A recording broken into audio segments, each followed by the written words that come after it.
Pass tax நேயர்களுக்கு வணக்கம். ஒரு துயரமான ஒரு சம்பவம் நடந்திருக்கு. அது என்ன அப்படின்னா, நம்முடைய தமிழ்நாட்டில் இருக்கக்கூடிய நிறைய மக்களுக்கு, ஏழை எளிய மக்களுக்கெல்லாம் உணவு அப்படின்னு ஒன்று எப்படி சாப்பிட்ணும், எப்படி நம்ம டேஸ்டான ஃபுட்டு எப்படி சாப்பிட்ணும் அப்படிங்கிறதையும், எங்கே மலிவான விலையில் கிடைக்கும், எப்படி நீங்கள் பசியாறலாம் அப்படிங்கிறத நமக்காக விளக்கிய மதிப்பிற்குரிய திரு இர்ஃபான் அவர்கள். மிக பிரபலமான ஒரு யூடியூபர். அவர் நிறைய ஃபுட் ரிவ்யூஸ் பண்ணிகிட்டு இருந்தார். அதுக்கப்புறம் நிறைய கடைகள் போனார், நிறைய டெக் ரிவ்யூஸும் கொஞ்சம் லைட்டாக பண்ணார். ஸோ இந்த மாதிரி இருக்கக்கூடிய ஒரு அற்புதமான மனிதர் திரு இர்ஃபான். இர்ஃபான் அவர்கள் தமிழ்நாட்டின் ஒரு அக்ஷய பாத்திரம் அப்படின்னே சொல்லலாம். அதாவது ஒரு காலத்தில் எப்படி திரு வள்ளலார் அவர்கள் சொல்லிய போது, வாடிய பயிரை கண்ட போதெல்லாம் நான் வாடினேன் அப்படின்னு சொல்லிட்டு ஒரு விஷயம் சொல்வார். அதை ஒரு குறிக்கோளாக அதை மனதில் ஏற்றுக்கொண்டு பசியால் யாரும் வாடக்கூடாது என்பதற்காகவே ஒரு ரொம்ப அருமையான வீடியோக்கள்லாம் பதிவு செய்திருக்காரு. நிறைய கடையில் போய் பிரியாணி சாப்பிட்டு அந்த மட்டன் பீஸ் எல்லாம் இது பண்ணி பீஃப் பிரியாணி சொல்லியிருக்காரு, சிக்கன் பிரியாணி சொல்லியிருக்காரு, நிறைய பஃபேஸ் பற்றி பேசியிருக்காரு, பல 5 ஸ்டார் ஹோட்டலை பற்றி பேசியிருக்காரு, சாதாரண கடைகளில் இருக்கக்கூடிய பிரியாணி பற்றி பேசியிருக்காரு, 50 ரூபாய்க்கு இந்த பிரியாணி தான் கிடைக்கும்னு சொல்லியிருக்காரு. இந்த மாதிரி ரொம்ப பிரபலமான ஒரு மனிதர். பிரபலமான மனிதருங்கிறது மட்டும் இல்லாமல் ஹைலி இன்ஃப்ளூயன்ஸ்டு. ஆனால் ஒரு மனிதனுடைய அந்த பிரபலமே, அந்த இன்ஃப்ளூயன்ஸே அந்த மனிதருக்கு மிகப்பெரிய எதிரியாகி விடுகிறது. அது என்ன அப்படின்னு பார்த்தீங்கன்னா, ஒருத்தருடைய வளர்ச்சி. இர்ஃபான் பார்த்தீங்கன்னா ஒரு ஃபுட் ரிவ்யூ பண்ணுறது அப்படிங்கிறத ஆரம்பித்து, அதுக்கப்புறம் இன்றைக்கி சொந்தமாகவே அவரே குக் பண்ணி, அவங்க வீட்டிலே குக் பண்ணி பிரியாணியும் செய்து கொண்டிருக்கிறார். அதுவும் நிறைய பேருக்கு தெரியும். அதையும் பண்ணுறாரு. அதுக்கப்புறம் ஒரு இடத்துல பக்கெட் பிரியாணிலாம் ஒரு தடவை வாங்கி கொடுத்தார். அது எப்படின்னா, மக்களுக்காக, அதாவது இந்த ஜென்டில்மேன் படத்தில் ஒரு விஷயம் வரும். அதாவது என்னன்னா, நான் இல்லாதவங்களுக்காக செய்கிறேன், ஆனால் இருக்கிறவங்கள்ட்டேருந்து எடுத்து கொடுக்குறேன் அப்படின்னு வரும். அந்த மாதிரி என்ன பண்ணார்னா, மக்களுக்காக ஒரு 1000 ரூபா 1500 ரூபாய்க்கு ஒரு பிரியாணி வாங்கி அது 3500 ரூபாய்க்கு ஒருத்தர் கைமாற்றி விட்டார். கைமாற்றி விட்டதில் என்னன்னா, எல்லாரும் உடனே சொல்ல ஆரம்பிச்சிட்டாங்க, அவர் 2000 ரூபா அதிகமாக விற்றுருக்காரு அப்படின்னு சொல்லி நிறையா ஒரே புலம்பல் ஏற்பட்டது. அப்போ தான் சொன்னேன், இல்லைங்க, 1000 ரூபாய்க்கு வாங்கி 2000 ரூபாய்க்கு எக்ஸ்ட்ரா வச்சு விற்கிறார் அப்படின்னா, அந்த 2000 ரூபா பசியால் வாடும் நபர்களுக்காக, ஏழை எளிய மக்களுக்காக உதவி செய்வதற்காக ஒரு தனியாக ஒரு ஒரு ஒரு அறக்கட்டளை மாதிரி ஒன்று ஃபார்ம் பண்ணுறாரு போல இருக்கு. அதில் ஃபுல்லாக பெரிய பில்டிங் கட்டி இங்கே எப்பொழுதும் இலவசமாக சாப்பிடலாம் அப்படிங்கிற ஒரு நல்ல காரியத்திற்காக தான் இர்ஃபான் செஞ்சுருக்கார். பல பேர் அதை தவறாக புரிஞ்சுக்கிட்டாங்க. அதுக்கப்புறம் பார்த்தீங்கன்னா, அவர் ஒரு புதிய முயற்சி ஒன்று எடுத்திருக்காரு. அந்த புதிய முயற்சி என்ன அப்படின்னு பார்த்தீங்கன்னா, இப்போ நாமெல்லாம் இந்த நாட்டில் ஒரு சிவிலைஸ்டு பீப்புள், சராசரி வாழ்க்கையை வாழ்ந்துட்டுருக்குறோம். அப்படியே சராசரி வாழ்க்கையில் வீட்டுக்கு போகிறோம், சாப்பிட்றோம், அப்புறம் வெளியில் ஹோட்டல் போகிறோம், வாங்கி சாப்பிட்றோம், இப்படி இருக்குது. ஆனால் சில பல ஆண்டுகளாக ஒரு தண்டனை கைதியாக இந்த நாட்டில் என்ன நடக்குதுன்னு தெரியாமல் 4 செவத்துக்குள்ளேயே மாட்டிக்கிட்டு இருக்கக்கூடிய கைதிகள், ஜெயிலில் இருக்கக்கூடிய கைதிகள் எப்படி சாப்பிடுவாங்க, அவங்க என்ன சாப்பிட்றாங்க, அவங்களுக்கு எப்படி ருசியான சாப்பாடு கொடுக்கறது, அவங்களுக்கு எப்படி இந்த மாதிரியான பிரியாணிகள் வழங்குவது அப்படிங்கிறதையும், அவங்களுடைய சாப்பாடை பற்றி ஒரு பெரிய ரிவ்யூ பண்ணலாம் அப்படிங்கிறத ரொம்ப நாள் தீவிரமாக அவர் யோசிச்சு வந்திருக்கிறார்.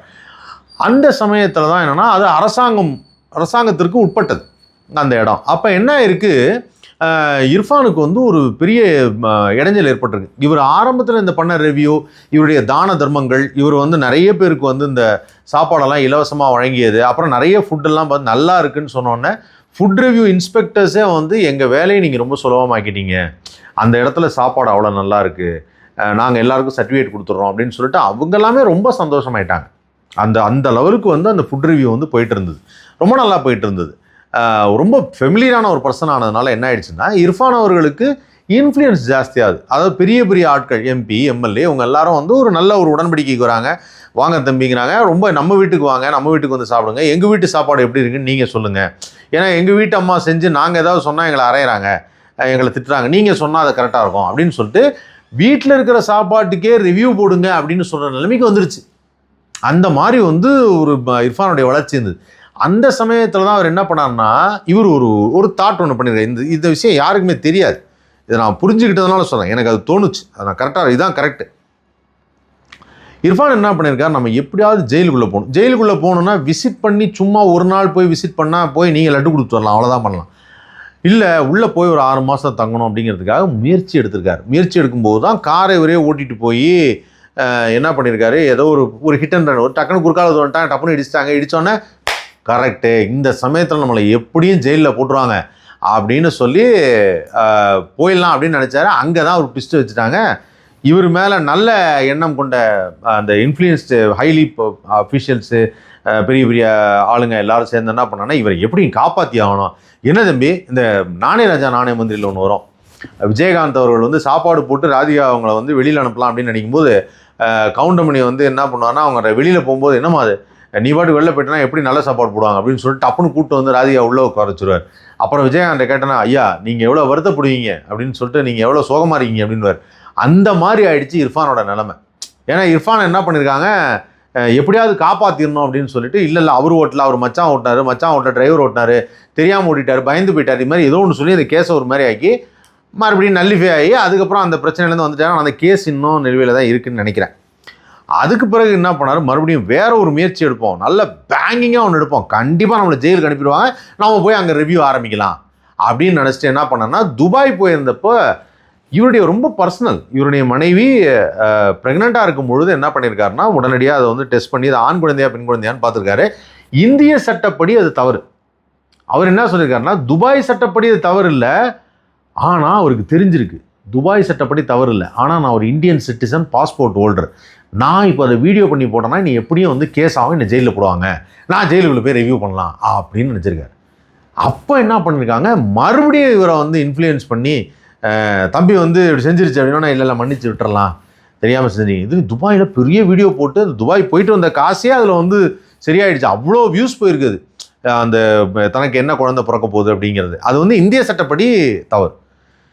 என்னடா அது அந்த கேஸ்லேருந்து வெளியில் எடுத்துட்டாங்களே, நான் என்ன பண்ணுறது அப்படின்னு இர்ஃபான் யோசிச்சுட்டே இருக்கும்பொழுது உடனே அடுத்து என்ன பண்ணார்னா, குழந்தை பிறக்க போகும்போது தொப்புள் குழியை நான் தான் கத்திரிக்கோலில் கட் பண்ணுவேன் அப்படின்னு சொல்லி ஒரு மெடிக்கல் படித்த ஒரு டாக்டர் செய்ய வேண்டிய வேலையை இர்ஃபான் உடனே செய்கிறேன், வீடியோ எடுங்க நான் ஜெயிலுக்கு போட அப்படின்னு சொல்லிட்டு இவர் எடுத்திருக்காரு. அதையும் மன்னிச்சு விட்டுருக்குறாங்க.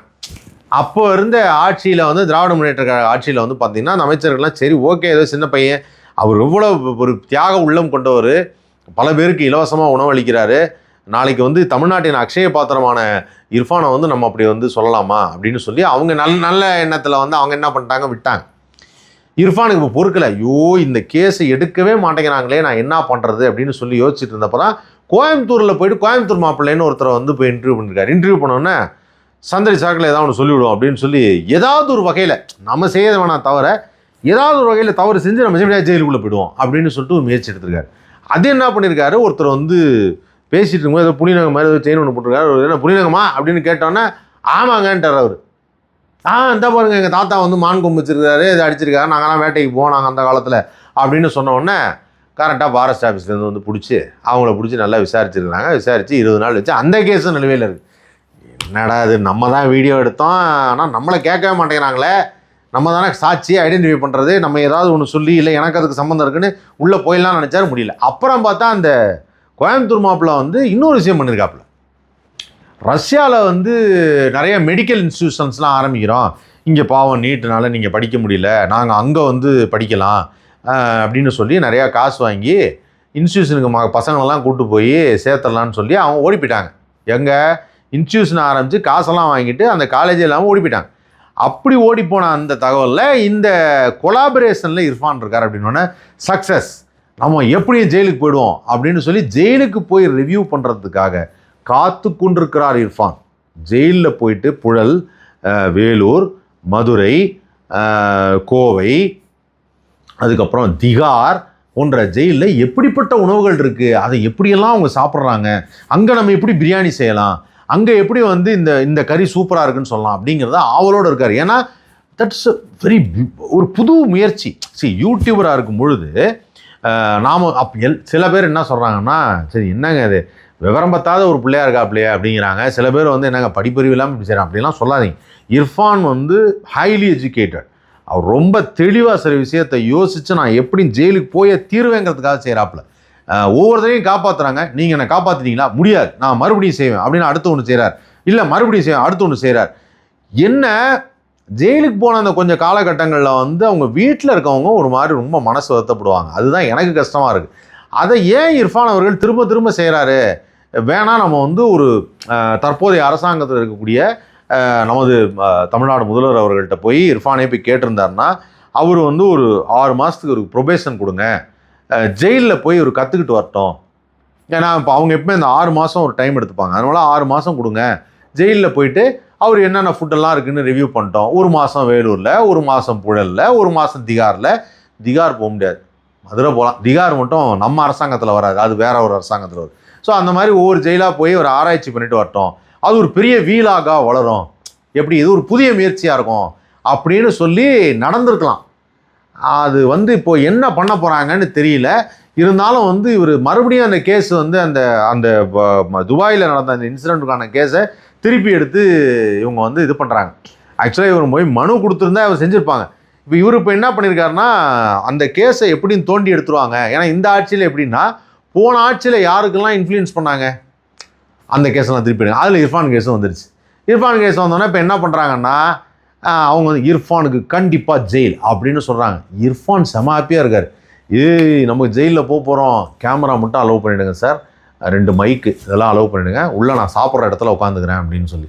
ஆனால் ஜெயிலுக்கு போகும்போது வேறு லெவலில் வீலாக் இருக்கும். நம்ம வீலாக பார்த்து செம்மையாக என்ஜாய் பண்ணலாம். ஏன்னா இப்போல்லாம் யூடியூபர்ஸ் ஏதாவது புதுசாக கிடைக்குதான்னு பார்க்குறாங்க. அன்றைக்கி இப்படி தான் பார்க்குறேன், ஒரு யூடியூபர் ட்ரெயின் தண்டவாளத்தில் நின்றுட்டு ட்ரெயின் வர்றப்போ கிட்ட நின்று பார்க்குறாப்புல, இப்போ நான் தாவுறேன் அப்படிங்கிறாப்புல. ஏன்னா அதெல்லாம் பயங்கர எக்ஸைட்மெண்ட்டாக இருக்குது.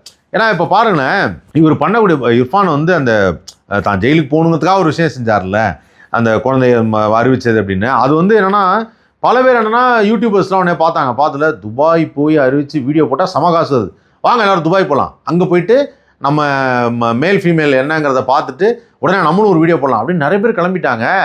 நிறைய பேருக்கு ஒரு பெரிய ஒரு உற்சாகத்தை கொடுத்துட்டாரு. அவங்கெல்லாம் சம்பாதிக்கிறதுக்கு ஒரு வழியை காட்டார். எப்படிப்பட்ட ஒரு பெரிய விஷயம் பாருங்கள். அவங்க சம்பாதிக்கிறதுக்கு வழியை காட்டிட்டாரு. அரசாங்க சட்டத்தை மீறதுனா எப்படி அப்படிங்கிறதையும், அதை மீறினா நம்ம எப்படி ஜெயிலுக்குள்ளே வீலாக் பண்ணலாம், இவர் ஃபஸ்ட்டு போய் வீலாக் பண்ணிட்டு வந்துடுவார். எப்படி இர்ஃபான் ஃபுட் ரிவ்யூ பண்ணதுக்கப்புறம் நிறைய பேர் போய் ஃபுட் ரிவ்யூ பண்ணுறாங்கல்ல, நான் கூட பண்ணணும்னு ஆசைப்பட்றேன். நான் இர்ஃபானோட பெரிய ஃபேன். அதனால் நான் இப்போ அவர் ஜெயிலுக்கு போனோடனே அதுக்கப்புறம் அவர் எப்படின்னு ரிவ்யூ பண்ணிட்டு வருவார். அங்கே போனால் எனக்கு ஒரு 6 மாதம் எனக்கு ஒத்துக்காது, உடம்பு ஒத்துக்காது. அதனால் நான் அங்கே ரிவ்யூ பண்ண முடியாது. அதனால் நான் வேறு எங்கேயாவது ரிவ்யூ பண்ணலான்னு இருக்கேன். அதுதான் ஒன்று, அது ஒன்று தான் சேஞ்ச். மற்றபடி அவர் எப்படி ஃபாலோ பண்ணுறதுன்னு இப்போ நான் ஓரளவுக்கு யோசிப்பேன், பயப்படுவேன். சரி ஓகே, இப்போ எனக்கெல்லாம் அந்த புதுசாக சில விஷயம்லாம் ட்ரை பண்ண முடியாது, பயப்படுவேன். ஆனால் இர்ஃபானுடைய பயம் இல்லை, பயமறியா கன்று இல்லை, பயமறியா காளை. ஆமாம், பயமறியா காளை இர்ஃபான். ஸோ அதனால் அவர் செய்கிறது தான் கரெக்டு அப்படிங்கிறத தமிழ்நாட்டில் நிறைய பேர் சொல்லிட்டு இருக்காங்க. ஸோ கூடிய விரைவில் எல்லாரும் தப்பாக நினைக்காதீங்க, அவர் ஜெயிலுக்கு அனுப்பிடுவாங்க, கேஸை தோன்றாங்கன்னு. எல்லாமே ஒரு முயற்சி தான். தாவேக அரசு இப்போ இருக்கிற தமிழ்நாடு அரசாங்கம் அதுக்கான முயற்சி எடுக்குது. இர்ஃபானை எப்படியாவது ஜெயிலுக்கு அனுப்பணும், அவர் போய் வீலாக் பண்ணுவார் அப்படிங்கிறதுக்காக எடுத்துகிட்டு இருக்காங்க. யாரும் நீங்கள் தப்பாக புரிஞ்சிக்காதீங்க. கண்டிப்பாக இந்த மாதிரியான முயற்சிகளில் யூடியூபர்ஸ்லாம் இறங்கி நாளைக்கு நீங்கள் வேர்ல்டு லெவலில் அமெரிக்காவில் இருக்க யூடியூப் ஆஃபீஸே திரும்பி பார்க்கணும், என்ன இப்படி பண்ணுறாங்க அப்படின்னு சொல்லி திரும்பி பார்க்கணும். அந்த லெவலுக்கு எல்லா யூடியூபர்ஸும் வரணுங்கிறதுக்காக நமக்கெல்லாம் முன்னோடியாக இருந்த இர்ஃபான் அவர்களுக்கு மனமார்ந்த வாழ்த்துக்கள். அந்த கேஸ் எப்படி வருதுங்கிறத பார்ப்போம். இர்ஃபான் கேமராவோடையும் மைக்கோடையும் தான் உள்ளே போவார். உள்ளே போகும்போது ஃபுல்லாக வீலாக எடுப்பார். அந்த ட்ரெஸ்ஸு எல்லாமே ரொம்ப டிஃப்ரெண்ட்டாக இருக்க போகுது. கண்டிப்பாக நீங்கள் எல்லோரும் அதை பார்க்க போகிறீங்க. அதுக்கு மாபெரும் வியூஸ் இருக்க போகுது, பெரிய பெரிய லெவலில் போகுது. ஸோ அதெல்லாம் காத்திருந்து நம்ம பார்ப்போம். தொடர்ந்து இதை பற்றிய தகவல்களை தெரிஞ்சுக்கிறதுக்கு நம்மளுடைய பாஸ் டாக்ஸை ஃபாலோ பண்ணுங்கள், லைக் பண்ணுங்கள், ஷேர் பண்ணுங்கள், சப்ஸ்கிரைப் பண்ணுங்கள்.